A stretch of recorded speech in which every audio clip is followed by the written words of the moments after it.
So it's very common today when you have Christians who argue against a particular theological view, such as eternal conscious torment, by appealing to the mercy of God and our moral intuitions about things like the wrongness of retributive punishment and torture.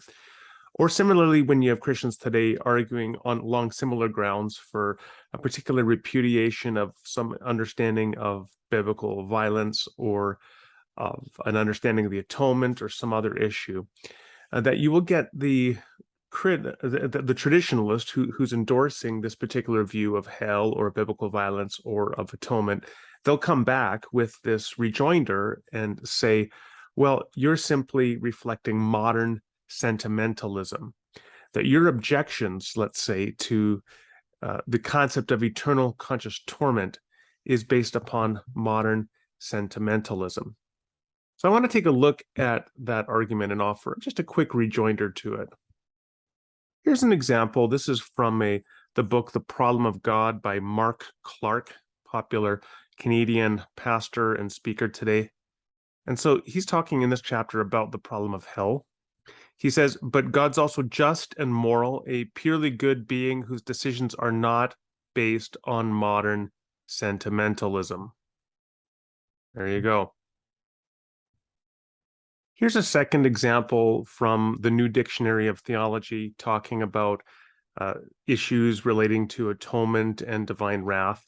And here it says, in the current climate of skepticism about a wrathful God, the biblical view has recently received strong support from philosopher H. Cassirer, who persuasively calls Christians away from modern sentimentalism and back to the God of whom prophets, apostles, and Jesus spoke. So again, you have the appeal to modern sentimentalism. So what should we think about this idea of these intuitions of compassion, love, mercy, and against things like retribution and torture and violence? What should we think about the allegation that simply reflects modern sentimentalism? I would simply ask you, the viewer, just to think about this for a moment within a wider spectrum. Now, there's no question that we are fallible human beings. We're fallible moral agents, and we can be adversely impacted by our contemporary cultural context. Of course, that goes without, doesn't need to be argued, I would think. I mean, we can simply recognize that we are fallible. But I would ask you, to the extent that we have been influenced by modern conceptions, should we thereby be skeptical of those conceptions? So let's just think about that a little bit more. Let's think, for example, about gender relationships. So here's an article from Business Insider, and it takes a look at some advertisements in the 1950s and later, which were once considered acceptable, today would no longer be considered acceptable.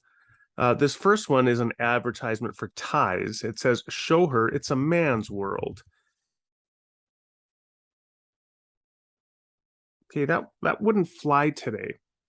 Now, I would ask you, is the fact that this is no longer considered to be an acceptable ad simply modern sentimentalism? How about the next one? This one, as the headline here says, this makes light of domestic violence. So if you don't give your husband the right coffee, he will, quote unquote, spank you, right? He will inflict violence upon you. Now, of course, it's all in good fun. They're not being serious here. The point is, however, that violence of that kind, joking violence, normalizes behaviors. And the attitudes towards spells of violence in the 1950s were very different than they are today. Today, we don't find that to be acceptable. We recognize domestic violence, spells of violence, for the scourge that it is. We don't think that's funny. Is that indicative of modern sentimentalism, that we no longer find that funny? I don't think so.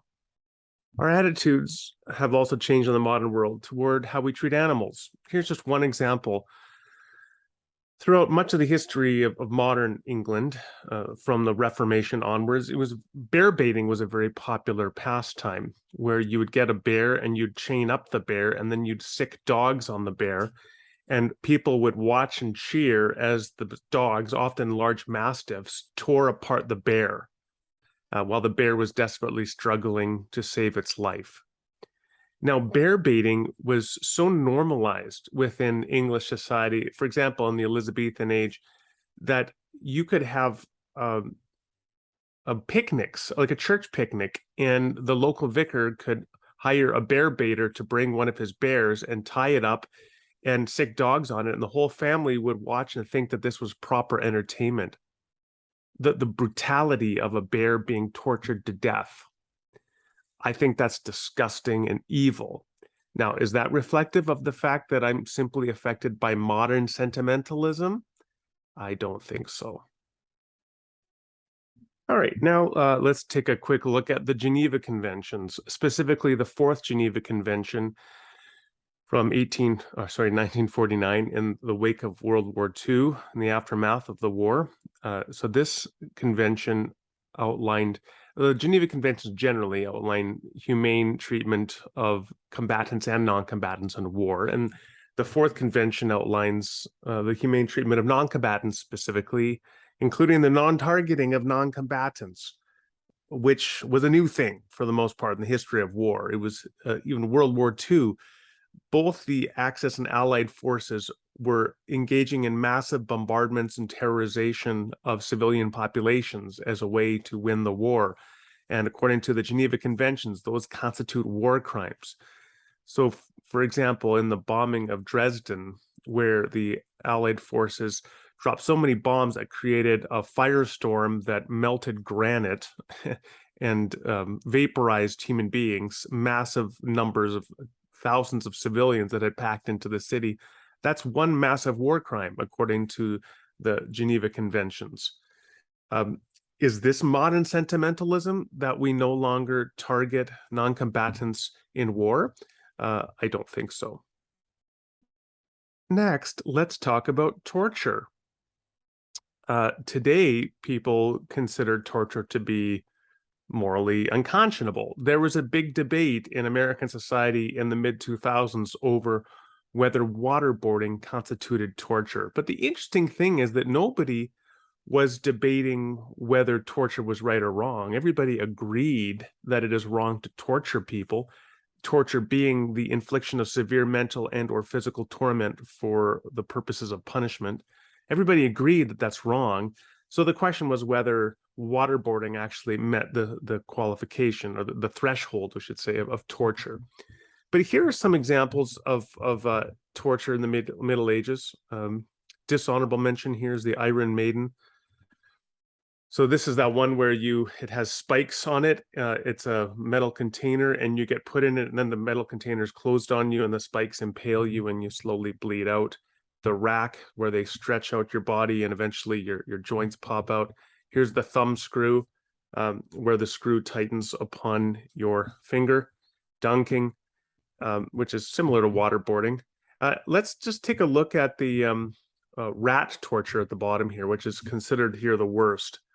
Rat torture is so awful, it's difficult to comprehend how someone could have thought of it in the first place. First, the victim is bound to a table or rack. Next, a rat is placed onto their chest. Over the rat is placed a bucket, which is then secured so the rat cannot escape. Finally, a fire is placed on top of the bucket. The rat begins to panic and tries to escape. It can't burrow through the steel bucket, so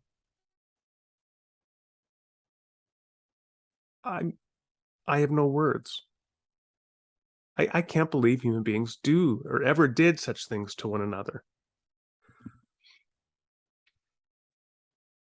Am I a modern sentimentalist because I think that this is morally heinous? Am I a modern sentimentalist because I think that people gathering in the town square to watch a beheading is a morally unconscionable thing to do? Am I a modern sentimentalist because I don't think you should beat your wife, or because I think women should be able to own property and have the right to vote?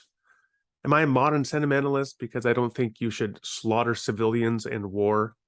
Am I a modern sentimentalist because I don't think that you should torture bears at your church picnic? I mean, you could go on and on. I can go on and on all day. I think for the most part, the things that these people that want to justify things like a particular view of hell or of atonement or of biblical violence, when they talk about modern sentimentalism, what they're actually talking about is widely held sentiments today that I think we're very right to hold, and the world is a lot better because we hold those sentiments, because we are averse, absolutely find it morally repugnant to torture other people. That's why when we consider hell as eternal conscious torment, where God resurrects people to a never-ending eternity, where he inflicts upon them unbelievable, unimaginable levels of mental and physical torment as punishment, which is by definition the most horrendous instantiation of torture there could be, that we are morally incredulous toward that precisely because we recognize the intrinsic wrongness of torture, not because we're modern sentimentalists, but because we have something called moral progress. So, to conclude, do not be intimidated when people try to shut you down, when you raise these kinds of objections to various theological views by accusing you of modern sentimentalism, because I can almost guarantee the very critics who raise that against you are themselves modern sentimentalists in the ways that they are applying to you. The only thing is they are living in a cognitive dissonance where they have not yet taken the next step of applying to their theology the very moral standards that they regularly observe in daily life.